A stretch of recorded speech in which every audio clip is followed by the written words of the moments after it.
तेने ब्रह्महृदाय आदिकवये मुह्यन्ति यत्सूरयः तेजो वारिमृतां यथा विनिमयो यत्र त्रिसर्गो मृषा धाम्ना स्वेन सदा निरस्तकुहकम् सत्यं परं धीमहि यं प्रव्रजन्तमनुपेतमपेतकृत्यम् द्वैपायनो विरहकातर आजुहाव पुत्रेति तन्मयतया तरवोऽभिनेदुस्तं सर्वभूतहृदयं मुनिमानतोऽस्मि यस्वानुभावमखिलश्रुतिसारमेकम् अध्यात्मदीपमतितितीर्षतां तमोऽन्धम् संसारिणां करुणयाः पुराणगुह्यम् तं व्यातसूनुमुपयामि गुरुं मुनीनाम्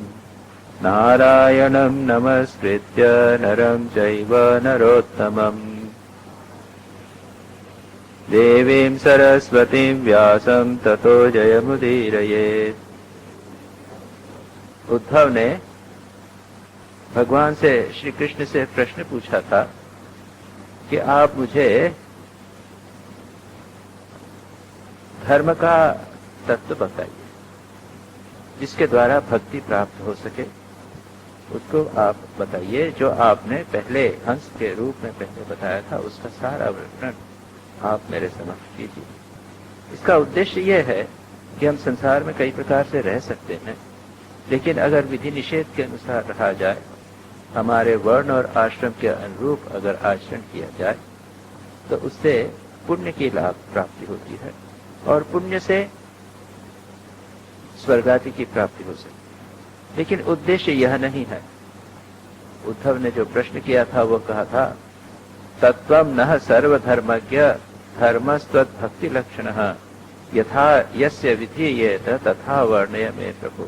कि आप सभी धर्मों के मर्मज्ञ हैं, इसलिए प्रभु आप उस धर्म का वर्णन कीजिए जो आपकी भक्ति प्राप्त कराने वाला, त्वद्भक्ति लक्षणः, जिसके द्वारा भगवान में भक्ति प्राप्त हो।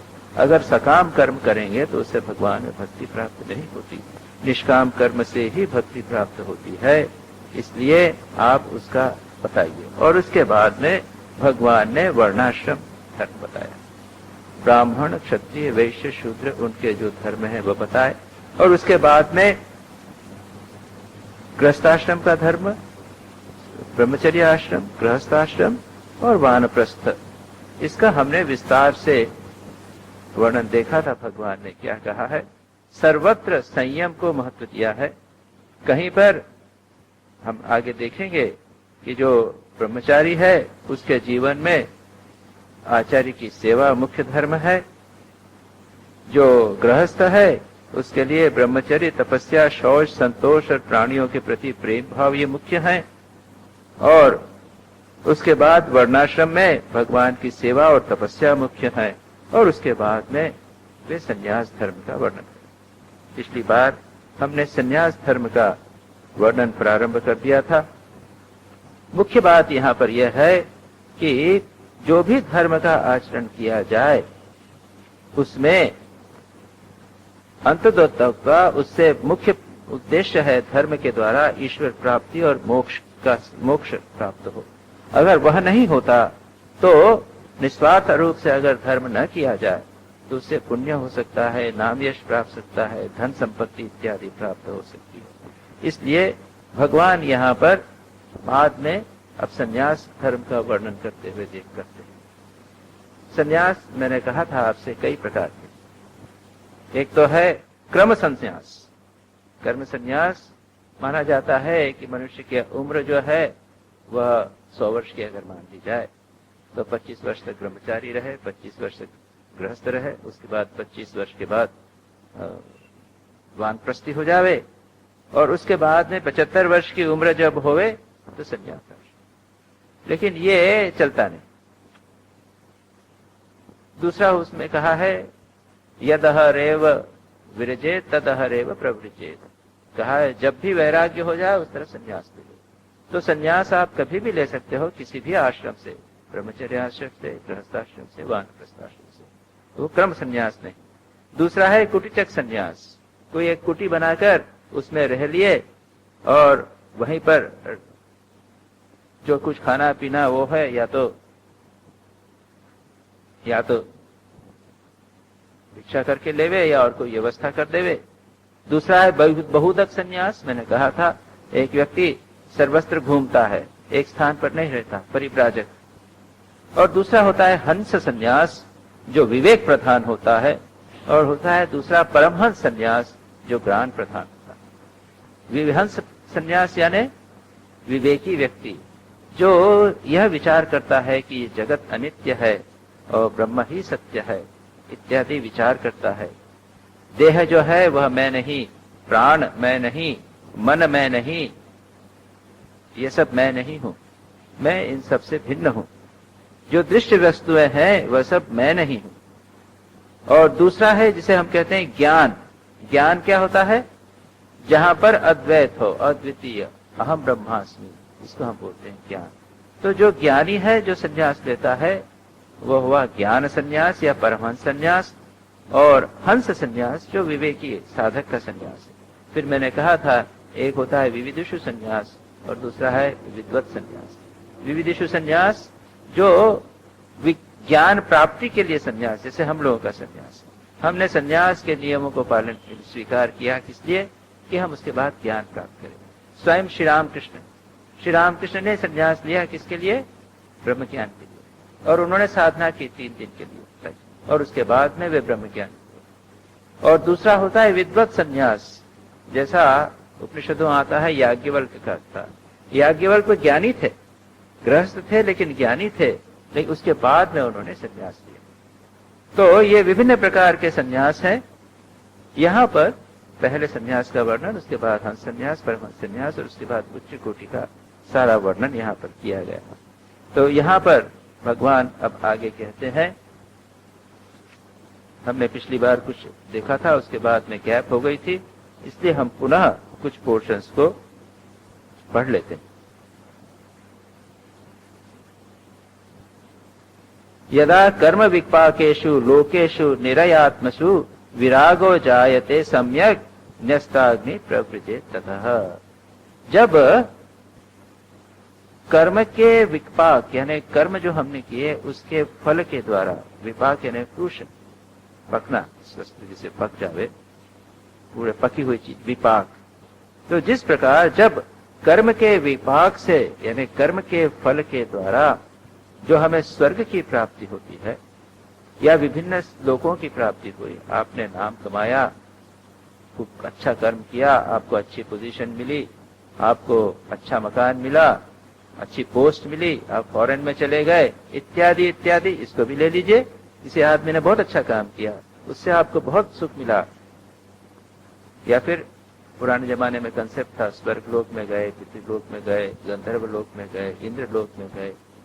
लेकिन यहाँ क्या कहते हैं? उन सब को लोकेशु निरय आत्मस्न्यु, ये सब लोग जो है ना वो नरक स्वरूप है। क्यों? जहाँ सुख है वहाँ दुख लगा ही रहता, पता नहीं चलता हमें। अगर भोग से सुख है तो भोग के अभाव में दुख होगा, अगर धन प्राप्ति से सुख है तो धन के अभाव में दुख होगा, अगर जवानी में सुख है तो बुढ़ापे में दुख होगा। दुख के बिना संसार है ही नहीं। स्वामी विवेकानंद बार बार कहते हैं कि सुख जो है वह अपने सिर पे दुख का मुकुट पहन कर आता है। Happiness comes to man with the crown of misery on his head. सुख दुख हमेशा लगा रहता है। इसलिए जो विचारवान व्यक्ति है वह विचार करके संसार में जो दुखों का अनुभव होता है वह वेरी सेंसिटिव। विचारवान व्यक्ति अत्यंत सेंसिटिव होता है। इसका वर्णन पातंजल योग सूत्र में कहा गया है, बड़ा सुंदर।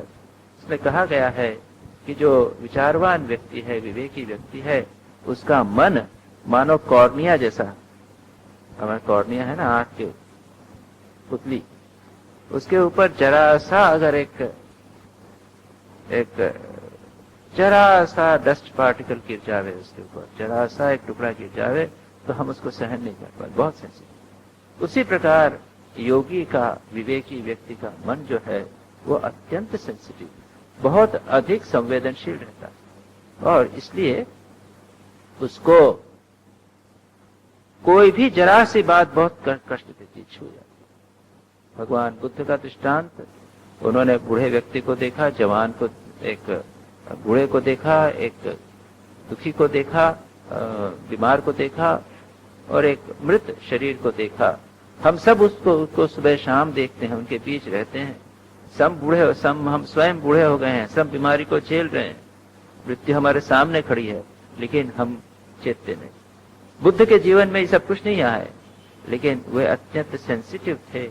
उनका मन इतना संवेदनशील था कि वो छटपटा उठे और उस दुख से निवृत्त होने के लिए, ज्ञान प्राप्त करने के लिए निकल पड़े। तो जब संसार जो है, जो लोक हमें प्राप्त होने वाले हैं, वे सब लोक दुखपूर्ण ही हैं। इस प्रकार का जब विचार के द्वारा वैराग्य होगा, सम्यक वैराग्य होगा, तब क्या करे? न्यस्त अग्निहोत्र आदि जो पूर्ण पहले जमाने में जो गृहस्थाश्रम के धर्म इत्यादि थे, उनको त्याग कर प्रवृत्ति निकल जाए। जब भी वैराग्य होवे निकल जाए। उसके बाद में क्या करेगा? इष्ट्वा यथोपदेशम माम दत्वा सर्वस्वम ऋत्विजे अग्निन स्वप्राणमावेश निरपेक्ष प्रवृत्ति। वही बात कहेंगे। क्या करा?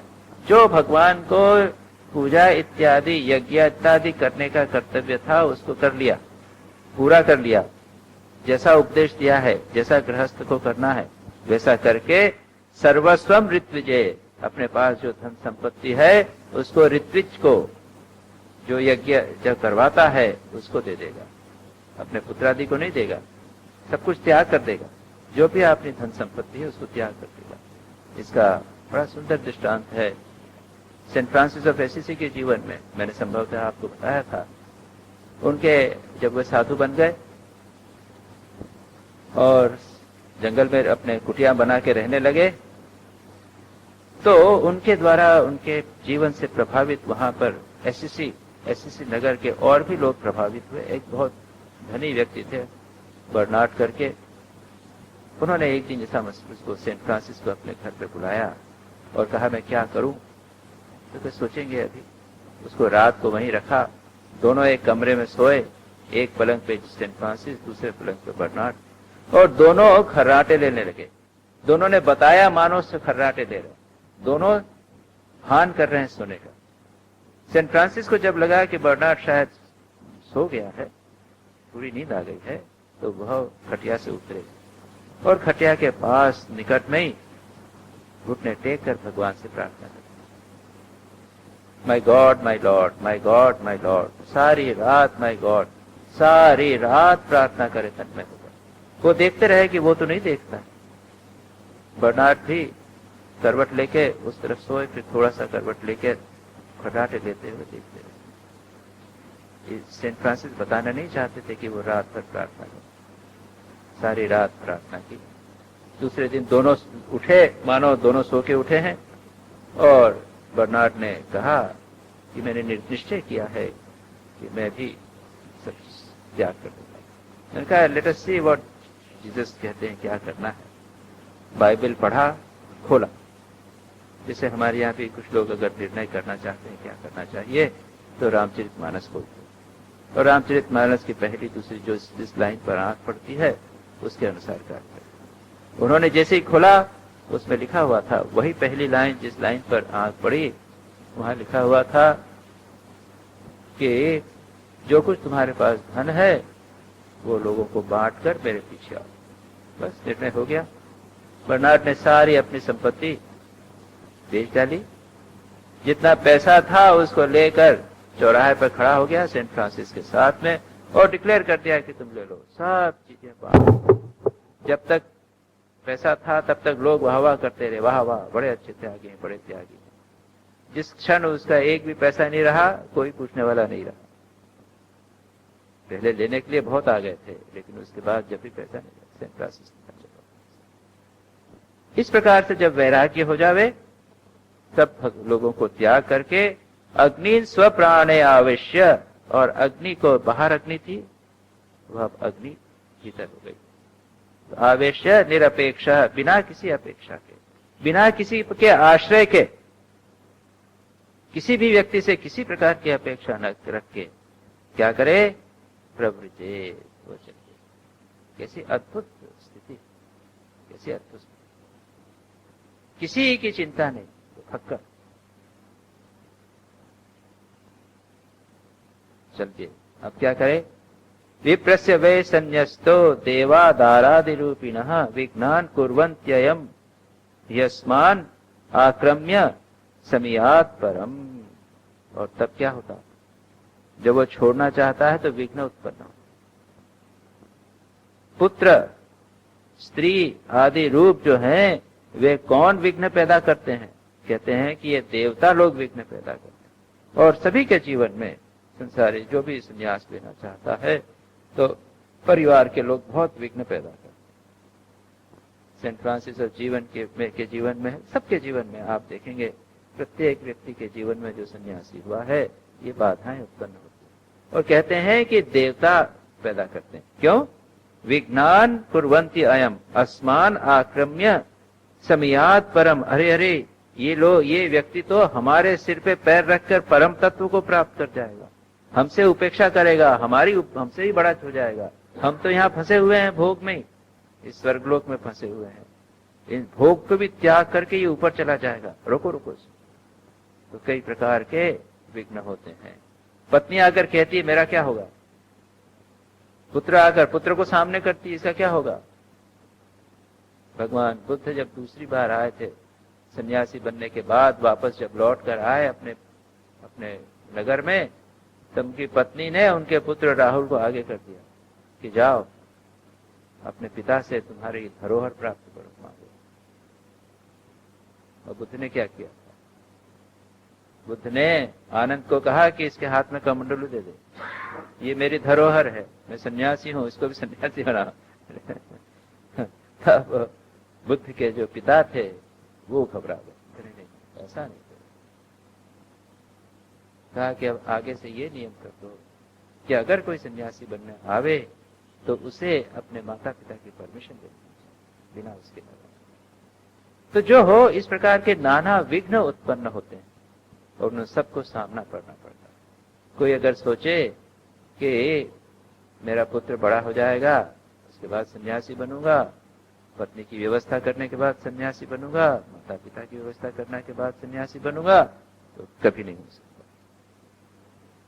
कभी नहीं हो सकता। उसको ये देखना है कि मैं भगवान के भरोसे जा रहा हूं, मैं जिनको पीछे छोड़ जा रहा हूं वही भगवान, तभी सन्यास हो सकता है, अन्यथा नहीं। तो इसलिए वे लोग विघ्न उत्पन्न करते हैं, तो वो क्या करेगा, उन सबको आगे छोड़कर आगे चलेगा। फिर आज मेरे विभ्रिया चेत मुनि निर्वास कोपी नाच्छादनम परम त्यक्तम न दंड पात्राभ्याम अन्य किंचित अनापति। अब उसके बाद में पुराने जमाने का नियम था कि एक कॉपी धारण करेगा और एक दंड और कमंडलू और कुछ नहीं। आपत्ति के परिस्थिति के अतिरिक्त अगर आपत्ति होवे, कठिनाई होवे, जीवन धारण की समस्या होवे, हाँ कभी कपड़ा डाल लिया, कभी घर में रह लिया, कभी और भी कुछ रख लिया अपनी रक्षा के लिए, लेकिन this was the general rule. Saint Francis of Assisi भी इसके बड़े पर्टिकुलर। भारतीय सन्यासियों को तो हम जानते हैं और उससे आप परिचित भी हैं उनके कठोर नियमों के द्वार पे, लेकिन सेंट फ्रांसिस ऑफ एसिसी भी, उनका ईसा मसीह ने लिखा है कि तुम जब जाओगे एक वस्त्र रहेगा तुम्हारे पास और न दंड होगा, न वाटर पॉट होगा, कुछ भी नहीं, तो उसको वो अक्षरशः पालन करते, अक्षरशः पालन, इसमें लिखा है, इसलिए सही करते। तो यहां पर इस प्रकार का ये विधान है। उसके बाद में एक बड़ा सुंदर श्लोक है, इसको श्लोक को याद रखना चाहिए, याद रखना चाहिए, हमारे आचरण के लिए बहुत अच्छी बात है। और ये दृष्टिपूतम यसेत पादम वस्त्रपूतम पिबेत जलम सत्यपूताम वदेत वाचम मनःपूतम समाचम। कहते हैं कि जब चलोगे, पैर रखोगे, तो उसका भी क्या क्या, दृष्टिपूतम, दृष्टि के द्वारा पवित्र किया हुआ चरण रखो, यानी देख कर चलो कि सामने कोई प्राणी तो नहीं है, कोई रेंगता तो नहीं है, कोई चींटी चल रही है, कोई केंचुआ रेंग रहा है, उसको देख कर चलो। किसी को कष्ट न दो, आगे देख कर चलो, किसी से एक टकरा न जाओ, दृष्टि के द्वारा पवित्र हुआ चरण आगे रखो। दृष्टिपूतम जैसे पादम चरण आदर, व्यस्त वस्त्र पूदम पीपे जलम, जल को छान कर पियो, प्योर वाटर पियो। आजकल तो जमाना बदल गया, लेकिन इस जमाने में जल को छान कर, जिसमें अगर कीड़े विगड़े कुछ न होवे, अगर कोई कीड़ा हो तो उसको निकाल दे, किसी तरह किसी को कष्ट न होवे। सत्य पूताम वदेत वाचम, वाणी कैसी बोलना है, सत्य के द्वारा पवित्र वाणी, यानी सत्य वचन बोलिए। और सत्यम ब्रूयात प्रियम ब्रूयात, ऐसा सत्य कि किसी को कष्ट न होवे, वह प्रिय होना चाहिए, दूसरे को दुखदायक नहीं होगा। सत्य पूता वदेत वाचम मनः पूतम समाचरेत, और पवित्र मन के द्वारा जो कुछ कहा, मनः पूतम, मन के द्वारा सोच विचार कर, बुद्धि के द्वारा सोच विचार कर आचरण करे। बड़ा सुंदर श्लोक है। एक सन्यासी को सावधानी से शरीर मन वाणी का जो भी आचरण है वो उसका पूर्ण रूप से संयत होना चाहिए, इससे किसी को कष्ट न होवे, किसी प्रकार की गलती न होवे, इसलिए ये बात कही गई। उसके बाद कहा है मौन अनिह अनिलायाम अनिल आयाम दंड वाग देह चेतसाम। उसके बाद कहते हैं 3 दंड धारण करे। नहीं ये ते यस्य संन्यस्तम संत्यक्तम वेणुभिर न भवेत यतिहि। अब कहते हैं, पहले कहा था त्रिदंडी, दंडी स्वामी, एक दंडा हाथ में, त्रिदंडी 3 डंडे वाले भी स्वामी होते हैं, त्रिदंडी। तो 3 दंड का अर्थ क्या है यहां पर कहा गया कि क्या है, वाणी का दंड, देह का दंड और चेतना का, चित्त का दंड। दंड यानी कंट्रोल। मौन, वाणी का दंड है मौन, कम बोले, शांत रहे, चुप रहे, मौन।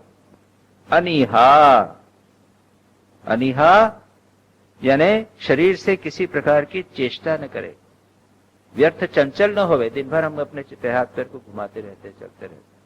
अनिहा का यहां पे है मन को, यह है मौन, शरीर से, शरीर के लिए निश्चेष्ट स्थिति, और मन के लिए है, चेतसाम के लिए है प्राणायाम।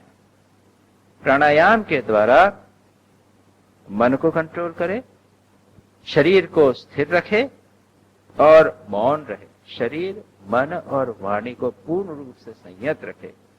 ये बहुत महत्व की बात। और सिर्फ दंड धारण करने से कोई दंडी स्वामी नहीं हो जाता। साथ में दंड है, लेकिन क्रोधी है, बकबक करता रहता है, सदा बोलता रहता है, छटपट करता रहता है, बैठ नहीं सकता, मन चंचल है, और हाथ में 3 दंड है। तो इन तीनों को करने से ये आंतरिक दंड है, इसके बिना व्यक्ति दंडी नहीं होता। भिक्षाम चतुर्षु वर्णेषु विघर्यान वर्जयंस चरेत सप्तागारान असंक्लिप्तान तुष्टेत लब्धेन तावता। अब भिक्षा का नियम मैंने पिछली बार आपको बताया था, जैन धर्म में उसका बड़ा विस्तार से अलग अलग प्रकार के बड़े बड़े मजाद में इंटरेस्टिंग संकल्प वे लोग करते थे और भिक्षा में निकलते थे। तो कर लेते थे जैसे कि एक गांव है तो गांव के 4 कोने में जो घर हैं उनसे भिक्षा लें, आउटर कॉर्नर्स के 4, या फिर कहा कि बीच के 4 हैं उनसे लेंगे। इस प्रकार के नियम करते थे। या फिर कहते थे, भगवान बुद्ध महावीर ने संकल्प किया था, उन्होंने 1 साल भर का तपस्या की, मौन व्रत किया था, उपवास किया, और उसके बाद में जब पारने का समय आया तो उन्होंने संकल्प किया कि मैं एक राजकुमारी के हाथ से भिक्षा लूंगा। वो सुंदरी होगी लेकिन सिर मुंडित होगा, राजकुमारी होगी लेकिन वो उसके हाथों में अपने वो कैद में होगी, सींकचों में होगी, और मुस्कुराएगी लेकिन आंखों में आंसू होंगे। ऐसा संकल्प, कॉन्ट्राडिक्टरी संकल्प, और वो भी पूरा हुआ। एक चंदना नाम की राजकुमारी थी, उसको एक प्रसंगवश एक किसी घर में थी, उसको जेब हाथ में डाल दिया था, उसको दंड देने के लिए उसको मुंडित कर दिया था इत्यादि। बड़ी इंटरेस्टिंग कहानी है। लेकिन यहां पर कहा गया है कि चारों वर्णों से भिक्षा लेगा, ब्राह्मण, क्षत्रिय, वैश्य, शूद्र, चारों से भिक्षा लेगा। और स्वामी विवेकानंद ने अपने परिव्राजक जीवन में चारों वर्णों से भिक्षा ली थी। इसकी कहानी आप अगर पाते स्वामी विवेकानंद की जीवनी पढ़े तो उसमें प्राप्त करेंगे।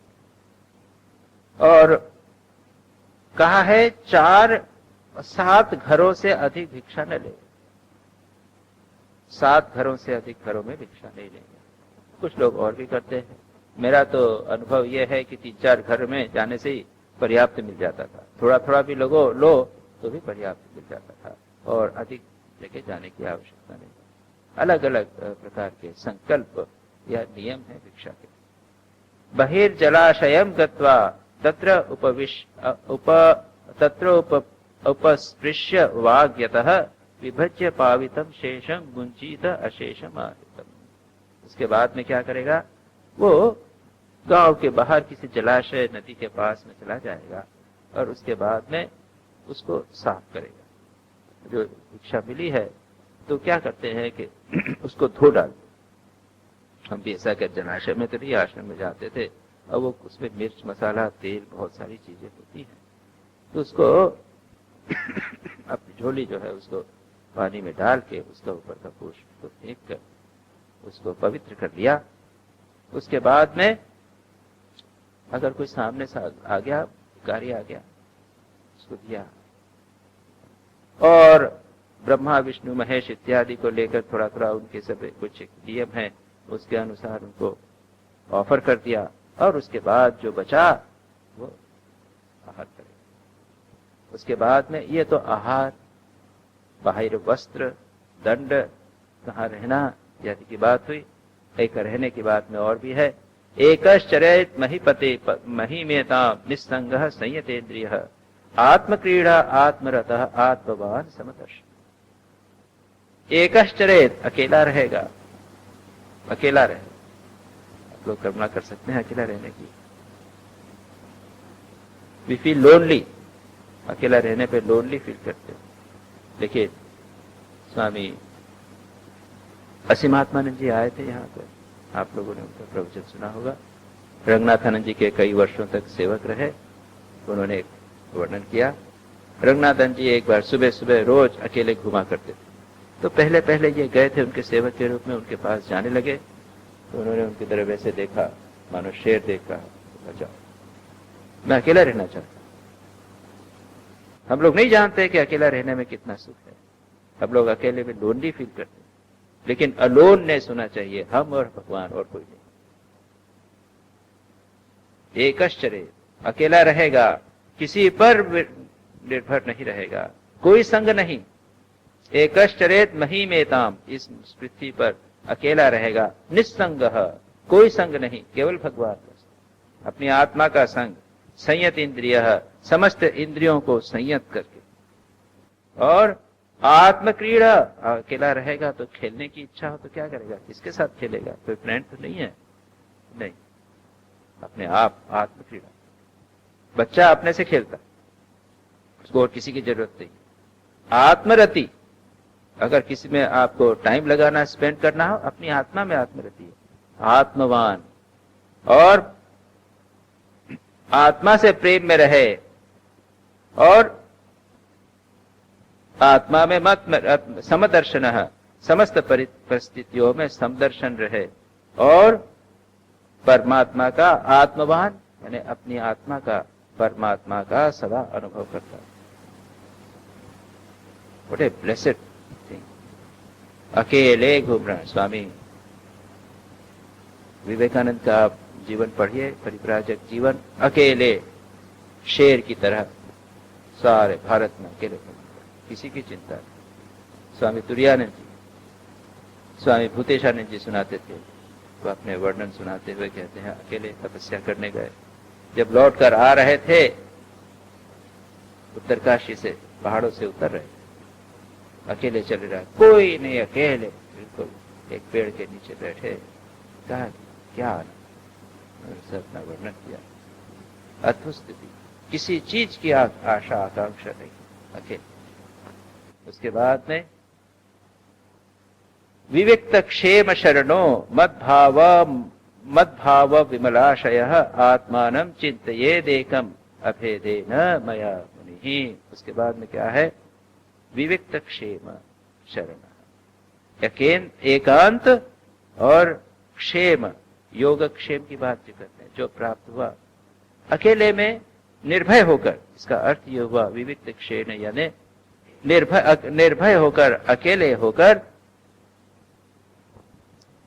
अकेले होकर निर्भय होकर मद्भाव विमलाशयः, और भगवान का हृदय, भगवान का चिंतन, मत भाव, मेरा भाव, निरंतर मेरा भाव। इसके साथ एक और बात का निर्देश दिया जाता है वो यह है कि आत्मानं चिन्तयेदेकम् अभेदेन मया मुनिः। यह जो मुनि है, जो सन्यासी है, वो जो एकांत में रहने वाला है, निर्जन में निर्भय एकांत स्थान में निवास करता है, वो क्या करे कि आत्मानं मया अभेदेन चिंतयेत, मेरे साथ में अपनी आत्मा को एक सोचे। मैं और भगवान एक है। वेदांत में सन्यासी लोग अहम ब्रह्मास्मि इस महावाक्य पर विचार करते हैं, मैं ब्रह्म हूँ। यह एक बहुत महत्वपूर्ण चिंतन की धारा है जो सदा बहती रहनी चाहिए। और शंकराचार्य का जो प्रसिद्ध निर्वाण षटक है, आप लोगों में से जिन्होंने किसी ने पढ़ा हो या सुना हो, उसमें शंकराचार्य क्या कहते हैं? मनोबुद्धि अहंकार चित्तानि नाहम न च श्रोत्र जिह्वे न च घ्राण नेत्रे न च व्योम भूमिर न तेजो न वायु चिदानंद रूपः शिवोहम शिवोहम। स्वयं मैं क्या हूँ? मैं मन बुद्धि चित्त अहंकार नहीं हूँ। मैं न च घ्राण जिह्वे, मैं जिह्वा नहीं हूँ, घ्राण नहीं हूँ, ये ज्ञानेन्द्रियां भी नहीं हूँ। मैं व्योम भूमि न तेजो न वायु, ये पंच तत्व भी मैं नहीं हूँ। मैं चिदानंद रूप शिवोहम शिवोहम, मैं सच्चिदानंद स्वरूप शिव हूँ। तो अपने आत्म तत्व का, अपने परमात्मा स्वरूप का चिंतन करना चाहिए। यह जो निर्वाण षटक मैंने कहा, तो सन्यासी परंपरा में है, चाहे वो भक्ति मार्गी होवे, किसी इष्ट का चिंतन करता हुए, तो भी इस निर्वाण षट का उच्चारण, उसका पाठ प्रतिदिन करना चाहिए। यानी give an injection of Vedanta, Advaita Vedanta every day. ये स्वामी यतीश्वरानंद जी कहा करते थे कि जो कुछ भी करो, सुबह सुबह कहो मैं ब्रह्म हूँ, मैं अहम आत्मा, मैं ब्रह्म हूँ, मैं सच्चिदानंद स्वरूप हूँ। यह बात अपने मन में प्रतिदिन दृढ़ बैठानी चाहिए। अगर हम केवल अपने आप को आत्मा समझेंगे तो ये आत्मा जो ज्ञान स्वरूप, चैतन्य स्वरूप तो है, लेकिन देह से सीमित है। हम अपने आप को एक सीमित आत्मा समझ रहे हैं, लेकिन यहाँ पर कहते हैं मया, भगवान के साथ में आत्मानम अभेदेन चिंतयेत, परमात्मा के साथ में अपने आप को, आत्मा को अभेद रूप में चिंतन करे। What a wonderful idea! कैसा अद्भुत एक चिंतन है, विचार है। जैसा हम सोचेंगे वैसा हम हो जाएंगे। अगर हम ये सोचें कि हम सच्चिदानंद स्वरूप है, तो हम वही हो जाएंगे। यह बात यहाँ पर बड़े दृढ़ भाव से कही गई। अब इसके आगे कहते हैं अन्वीक्षेत आत्मनो बंधम मोक्षम च ज्ञान निष्ठया, बंधम इंद्रिय विक्षेपो मोक्ष एषाम च संयम। अब बड़ी सुंदर बात कही है कि वह कह रहे अपनी ज्ञान निष्ठा से, विचार के द्वारा, और विचार मात्र की बात नहीं कही है, ज्ञान निष्ठा कही गई है। विचार जब परिपक्व होकर प्रतिष्ठित हो जावे, तब उसे हम कहेंगे निष्ठा। इस चिंतन में, विचार में, ये जगत का स्वरूप क्या है, मेरा परमात्मा स्वरूप क्या है, मैं और आत्मा, मैं और परमात्मा का संबंध क्या है, इसमें जब विचार करते करते हम प्रतिष्ठित हो जावे, तब उसको कहते हैं ज्ञान निष्ठा। और इस ज्ञान निष्ठा के साथ क्या करना है? चित्त के बंधन और मोक्ष पर विचार करें। क्या है? अन्वीक्षेत आत्मनो बंधम, आत्मा का बंधन किस कारण से होता है और आत्मा का मोक्ष क्यों होता है। हम बंधन में क्यों पड़ते हैं और हम मुक्त क्यों होते हैं, उसका उत्तर दूसरी लाइन में देते हैं, बंध इंद्रिय विक्षेपो मोक्ष एषाम च संयम। बड़ी सुंदर छोटी सी बात है बस। बंधन क्या है? एक दूसरा श्लोक आप लोगों ने सुना होगा, मन एव मनुष्याणां कारणम बंध मोक्षयो बंधया एव विषयासक्तम मुक्तये तो निर्विषयम मनः। क्या है? मनुष्य का बंधन का कारण क्या है? मन है। मन के कारण ही व्यक्ति बद्ध होता है, मन के कारण ही मुक्त होता है। कौन सा मन बंधन का कारण है? बंधायाय विषयासक्तम, विषय में आसक्त मन बंधन का कारण हो गया। यही मन जब निर्विषय हो जाए, विषय से रहित हो जाए, तब वह मोक्ष का कारण। ठीक यही बात यहाँ पर कहते हैं, बंधः इंद्रिय विक्षेपो, इंद्रियों के विषयों के लिए जब मन चंचल होता है, उसकी ओर जाता है, इंद्रियों के कारण जो विक्षेप होता है मन विक्षिप्त होता है, यही बंधन। और मोक्ष है एषाम च संयम, और इनका संयम, इंद्रियों का संयम, यही मोक्ष है। These are the fundamentals of spiritual life. आध्यात्मिक जीवन के ये मूलभूत सिद्धांत हैं, इंद्रिय संयम और मुक्ति। इंद्रियों के विषय में चाहिए तो बंधन, इंद्रियां आपको घसीटेंगे, आपको चलाएंगे, जैसे दुष्ट घोड़े एक रथ को इधर उधर खींचकर नष्ट कर देते हैं। बिल्कुल सीधी बात यह कही है। ये दीज आर द फंडामेंटल, जैसा मैंने कहा, इसको अपने जीवन में उतारना है। मन को कभी भी विषयों की ओर नहीं जाने देना। स्वामी विवेकानंद एक बड़ी सुंदर बात कहते हैं।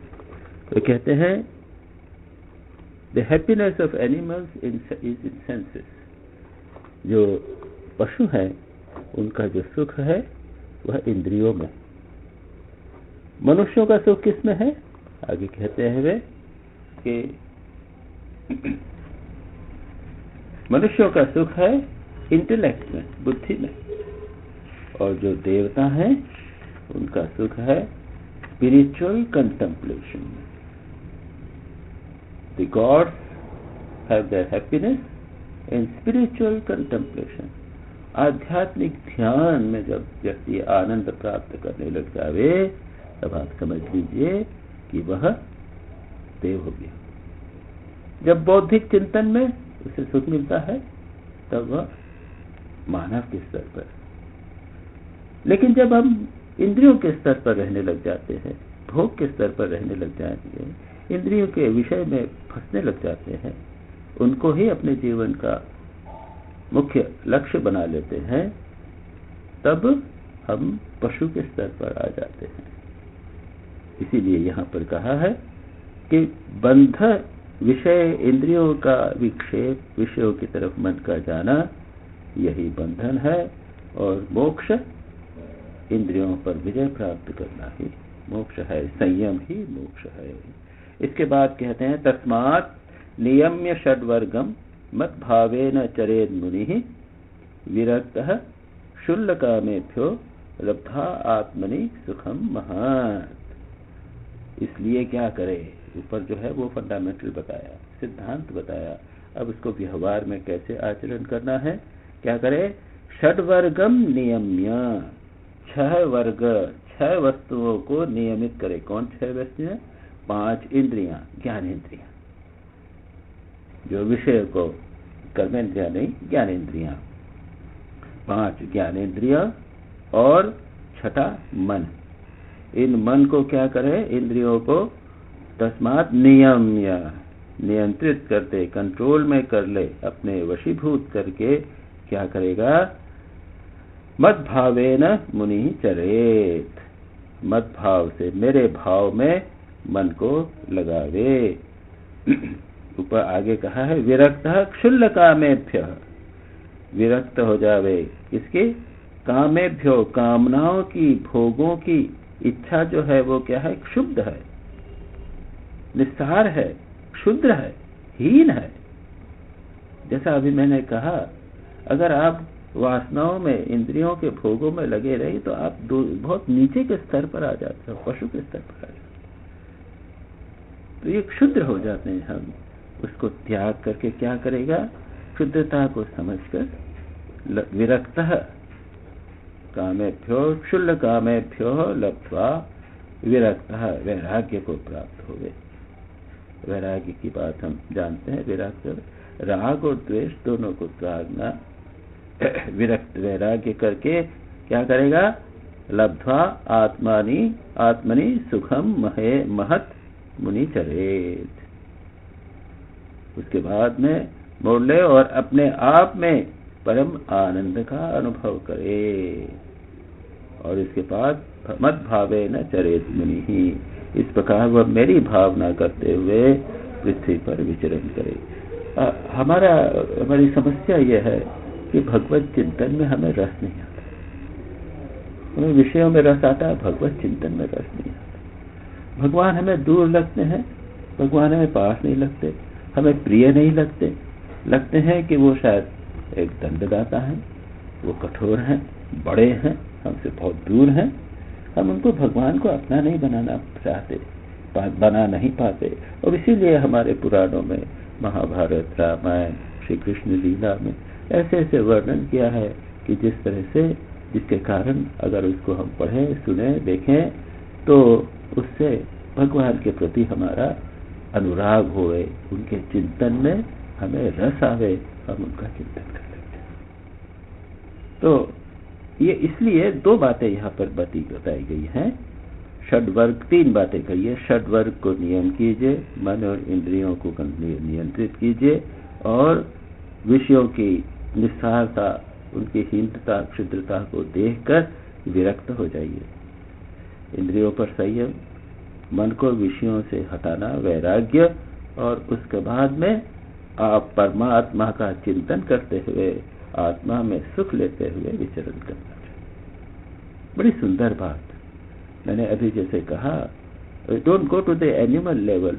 पशु स्तर पर हमें न जाना, नहीं जाना है, हमें उस देवताओं के स्तर पर जाना है। वो क्या है? आध्यात्मिक चिंतन में, भगवत चिंतन में सुख प्राप्त है, महत सुख है। ये इतना अधिक सुख है, उसकी तुलना नहीं की जा सकती। एक बार अगर किसी को प्राप्त हो जाए तो विषयों की ओर नहीं जाएगा। तो उस महत सुख को प्राप्त करने के लिए संसार से वैराग्य, इंद्रियों पर संयम और भगवान का स्मरण मरण करे। और इस प्रकार से सन्यासी, यहाँ पर कहा गया है कि वह सुखपूर्वक संसार में विचरण करता रहे, भगवान की भावना करता हुआ पृथ्वी पर। पुरग्राम व्रजान सार्थान भिक्षार्थम प्रविशंचरेत, पुण्य देश सरित शैल वना श्रमवती महीम। अब क्या करे? वो पृथ्वी पर घूमता है, पुण्य देश, नदी, पर्वत, वन और आश्रमों से पूर्ण पृथ्वी पर क्या करे? वनाश्रमम क्षमावती महीम घूमता है। लेकिन वहां पर कहीं रुकेगा नहीं। ये भारत भूमि तो है, पुण्य है। जहाँ जाएंगे आप देखेंगे, बोलेंगे कि यहाँ पर फलाने फलाने ऋषि हुए। किसी तालाब के पास जाएंगे, वहाँ एक छोटा सा मंदिर मिलेगा। हमारे यहाँ तो पग पग पर तीर्थ। स्वामी विवेकानंद कहते हैं, अमेरिका से लौट कर आए और लोगों से पूछा है कि आपको कैसा लगा अमेरिका में। तो उन्होंने कहा कि ठीक है। लोगों ने पूछा कि भारत अब आपको कैसा लगता है अमेरिका का वैभव देखकर। तो स्वामी विवेकानंद कहते हैं कि पहले भारत को मैं प्यार करता था, अब अमेरिका वगैरह घूम घाम कर जब आया हूँ तो भारत का प्रत्येक कण कण मेरे लिए पवित्र हो गया है, तीर्थ हो गया। और सच पूछा है, भारत तीर्थ है ही, सारा भारत तीर्थ। मैंने जैसा कहा कि जिस भी क्षेत्र में जाएंगे, चाहे आप पंजाब में जाइए, हरियाणा में जाइए, उत्तर प्रदेश, बिहार कहीं भी जाइए, आपको सभी कहेंगे कि यहाँ फलाने फलाने ऋषि हुए हैं, यहाँ पर फलाने अवतार हुए हैं, यहाँ पर अमुक संत ने तपस्या की है इत्यादि आपको सर्वत्र ये कथाएं मिलेगी। उसके पीछे भाव यही है कि यह भारत देश जो है वो पुण्य देश है, इसकी नदियां पुण्य है, इसके पर्वत वन और आश्रमों से यह पूर्ण है, और इसी में जो सन्यासी है वो कहीं बिना रुके हुए घूमता रहे। जैसा मैंने कहा था, कुटीचक होते हैं और दूसरे है बहुदक। ये बहुदक सन्यासी का है जो किसी स्थान पर अधिक दिन नहीं रहता। ग्राम व्रजान, नगर गांव अहिरों की बस्ती, इसका ट्रांसलेशन करते हुए कहा। पूरे यानी नगर में 3 दिन से अधिक नहीं रहेगा, गांव में 1 दिन से अधिक नहीं रहेगा, अहिरों की बस्ती में मैं नहीं कह सकता, असंभवतः अधिक नहीं, आधे दिन से ज्यादा नहीं रहेगा। या यात्रियों की टोली में जाए, सारथान का अर्थ है एक टोली बनाकर उसमें जावे। भिक्षार्थम इन स्थानों पर प्रवेश करे, भिक्षार्थम इन स्थानों में प्रवेश करे, और बाद में कहाँ रहेगा, कहीं पेड़ के नीचे, नगर ग्राम के बाहर अगर कोई स्थान मिल गया, देवालय मिल गया, एक तालाब के किनारे कोई छोटा सा पेड़ के नीचे, थोड़ी सी मंदिर के वहां रह लिया। इस प्रकार से रहते हुए वह विचरण करे। बड़ा सुंदर, बड़ा ही उच्च प्रकार का एक जीवन निर्वाह करे, इसका हम यहाँ पर निर्देश प्राप्त करते हैं। और हम देखते हैं स्वामी विवेकानंद जब भारत में उन्होंने भ्रमण किया, इसी प्रकार से रहे। स्वामी अखंडानंद भारत में भ्रमण किया, इसी प्रकार से रहे। जहाँ कहीं भी गए, किसी थोड़ा सा रहे, बाहर रहे, पेड़ के नीचे, किसी एक मंदिर में, इस प्रकार से रह लिए। वानप्रस्थाश्रम पदेषु अभीक्ष्णं भेक्षमाचरेत्, संसिद्ध्यात् आश्वसन्मोहः शुद्ध सत्वः शिलान्धसा। फिर क्या कहते हैं, अब कहते हैं भिक्षा भी क्या करे,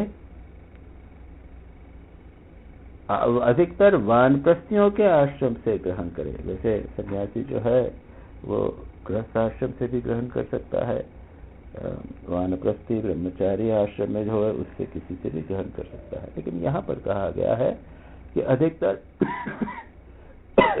वानप्रस्थियों के आश्रम से ग्रहण करने की बात करते हैं। क्योंकि उसके आगे कहते हैं कि कटे हुए खेतों के दानों से बनी हुई भिक्षा शीघ्र ही चित्त को शुद्ध कर देती है, उससे बचा कुचा मोह दूर होकर सिद्धि प्राप्त हो जाती है।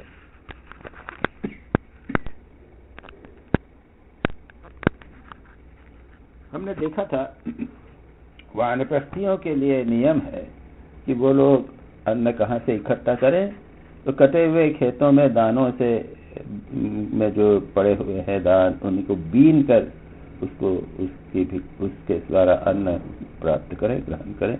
और ऐसी भिक्षा यदि सन्यासी लेता है तो वह उसको चित्त शुद्ध करता है।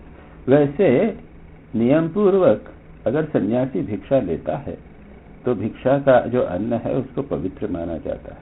और मैं अपने थोड़े से व्यक्तिगत अनुभव से कह सकता हूं कि जब कभी मैं महीना 2 महीना के लिए गाजीपुर इत्यादि स्थान में रहकर और भिक्षा से आहार प्राप्त करता था, भोजन करता था, उस समय मन बड़ा प्रसन्न शुद्ध रहता था, बड़ा आनंद पवित्रता का बोध होता था। तो वैसे भिक्षा तो वैसे ही पवित्र है, फिर भी यहाँ पर एक और भी उसको निर्देश दिया है कि वानप्रस्थियों से प्राप्त करने पर वह भी उससे भी श्रेष्ठ। उसके बाद कहते हैं वो क्या है, संसिद्ध्यति आशु असम्मोह शुद्ध सत्व शिलान्धसा। ये वो इसी बात को कहा गया है कि आशु ने शीघ्र ही वो चित्त को शुद्ध कर देती है, और असम्मोह जो मोह है वह भी दूर होकर सिद्धि को प्राप्त हो जाती है। इसके बाद कहते हैं नैतद् वस्तुतया पश्चेत् दृश्यमानं विनश्यति, असक्त चित्तो विरमेत् इहा मूत्र चिकीर्षितात्। न एतत् एतत् ये जो संसार जगत दिख रहा है वस्तुतः वह जगत है ही नहीं, रियलिटी वस्तुतः ही नहीं। हम सब जैसे विचार करते हैं ये तो नाम रूप है बस, और मॉडर्न साइंस भी बताता है कि ये सब इलेक्ट्रॉन, प्रोटॉन्स और क्वांटम का ही मामला है, कुछ नहीं। तो वो कहते हैं कि यह जो है उसको वस्तु के रूप में न देखेगा, क्योंकि यह दृश्यमान जगत जो है वो पूरी तरह नाश होने वाला, उसकी रियलिटी नहीं है, चिर सत्य नहीं रहने वाला है। ऐसा सोचकर असक्त चित्त अनासक्त हो जाएगा, विरमेत यह अमूत्र चिकित्सिता, और इसलिए क्या करेगा, इस लोक और परलोक की चिंता छोड़ देगा। इस लोक में कुछ प्राप्त करना या परलोक, ये सब मिथ्या है, सब कॉन्स्टेंटली चेंज हो रहे हैं। उन सब की कुछ पाने की चिंता छोड़कर विरक्त हो जावे। उसके बाद में यदेतेत आत्मनि जगत मनोवाक प्राण संवृतम सर्वम मयेति तर्केण स्वस्थस्त्यक्त्वा न तत्स्मरेत्। आपका यदेतत आत्मनि, इसको क्या विचार करेगा, स्व सर्वम माया इति मायेति तर्केण स्वस्थः त्यक्त्वा न तत्स्मरेत्। वो क्या करेगा, यह जो जगत दिख रहा है वह तो वाणी आत्मा में मन वाणी और प्राणों का संघात रूप जगत है। ये तो जगत जो है वो रिफ्लेक्शन है। इसका एक दृष्टांत शंकराचार्य अपने प्रसिद्ध दक्षिणामूर्ति स्तोत्र में देते हैं। यह जगत क्या है, विश्वम दर्पण दृश्यमान नगरी तुल्यम निज अंतर्गतम पश्यन् आत्मनि माया बहिर्योत भूतम यथा निद्रया यत् साक्षात् कुरुते प्रबोध समये स्वात्मानमेवाद्वयम् तस्मै श्री गुरुमूर्तये नमः इदं श्री दक्षिणामूर्ति। मैं दक्षिणामूर्ति को प्रणाम करता हूँ इत्यादि। क्या है, कहते हैं कि यह जो विश्व है ये क्या है, दर्पण विश्वम दर्पण दृश्यमान नगरी तुल्य। एक दर्पण है और आपको इस दर्पण के अंदर ये सारा हॉल दिख रहा है, हॉल लगा है, देख लीजिए। इस दर्पण के अंदर सारा हॉल दिख रहा है, पूरा पीछे का लॉन इत्यादि सारा का सारा दर्पण के अंदर दिख रहा है। कहाँ दिख रहा है, पीछे दिख रहा है। दर्पण लगा दिया जाए, एक मिरर लगा दिया जाए तो आपको क्या दिखेगा, पूरा हॉल वहां पीछे पूरा पूरा दिखेगा, वो लॉन तक दिखेगा। तो ये जगत क्या है, दर्पण दृश्यमान नगरी विद्यमान है। दर्पण में जिस प्रकार नगरी दिखती है उसी प्रकार यह आत्मा में दिखाई देता है। नगरी तुल्यम निज अंतर्गतम, हमारे पे ही है जो गत हमने प्रोजेक्ट किया। आप कहेंगे कैसी बात करते हैं, क्यों दृष्टांत देते हैं, यथा निद्रया, जिस प्रकार रात को निद्रा में सोते हैं, स्वप्न देखा आपने तो क्या देखा, स्वप्न में पूरा जगत देखा, तो पूरा जगत एक्सपीरियंस किया, खाया भी, उसको आपको टेस्ट भी मिला, और वहां पे आपको ठंडा गर्म सब कुछ टेस्ट भी मिलेगा। लेकिन ये कहाँ था, ये मन में ही तो था, आत्मा बाहर था क्या। उसी प्रकार कहते हैं ये जगत भी जो है ये मन में। लगता है कि ये कैसी विचित्र बात है, बट एक सारा वेदांत का एक पूरा अजातवाद जिसे कहते हैं वो सारा सिद्धांत इस पर आधारित है। योग वशिष्ठ की जितनी कहानियां इस पर आधारित है कि सारा जगत जो है हमारे अंदर है, बाहर को है ही। और यत् साक्षी कुरुते प्रभु, उसके बाद में क्या है, और स्वप्न में जो क्या होता है सब कुछ गायब हो जाता है। तात्पर्य यह है कि जगत है स्वप्न में क्या, निद्रा में वहां तो कुछ नहीं है, सब गायब हो गया, हमारे लिए कुछ नहीं है। जब हम पुनः उठते हैं तो पुनः जगत बाहर क्रिएट हो जाता है। यही बात यहां पर कहते हैं, मनोवाक प्राण संहिता, मन वाणी प्राण का जो संहिति रूप जगत है यह आत्मा में ही है, सर्व माया ही है। यह तर्क के द्वारा विचार करके स्वस्थ होकर, स्वस्थ अपने स्वरूप में प्रतिष्ठित होकर उसको छोड़कर उसका स्मरण नहीं करें। देखिए ये चीज जो भी विचार दिया जाए साधना में उसको बार बार करना पड़ता है। ये बार बार कहा जाता है, उद्देश्य यह है कि ये बात हमारे मन पर गहरी बैठ जाए। ये जगत जो है ये मिथ्या है, केवल प्रोजेक्शन है और कुछ नहीं। बार बार कहकर उसके वो तर्क के द्वारा बार बार कहकर उसको त्याग देना, और उसके बाद उसमें मन नहीं लगाए, स्वस्थ अपने आत्म स्वरूप में प्रतिष्ठित होकर रहे। ज्ञान निष्ठो विरक्तो वा मद भक्तो वानपेक्षकः संलिंगान आश्रमं त्यक्त्वा चरेत अविधि गोचरः। अब ज्ञाननिष्ठ विरक्त मुमुक्षु और मोक्ष की अपेक्षा न रखने वाला मेरा भक्त आश्रमों की मर्यादा से बद्ध नहीं होता। अब उसके बाद में यहां पर ये उच्चतर स्थिति की वर्णना करते हैं, जिसे हम कहते हैं परमहंस कहिए या अवधूत की चर्या कहिए। श्री रामकृष्ण कहते थे कि जो जीवन मुक्त होता है वो 4 प्रकार से रहता है, बालवत, उन्मत्तवत, पिशाचवत, जड़वत। उसके लिए कोई नियम नहीं रहते। अभी तक तो कहा कि ये फलाने यहाँ से खाना खाएगा, यहाँ से नहीं खाएगा, फलाने जगह रहेगा, यहाँ नहीं रहेगा, ये नियम है किसके लिए? ये हंस सन्यासी। अब परमहंस का वृत्त, जो परमहंस है वो क्या करता है?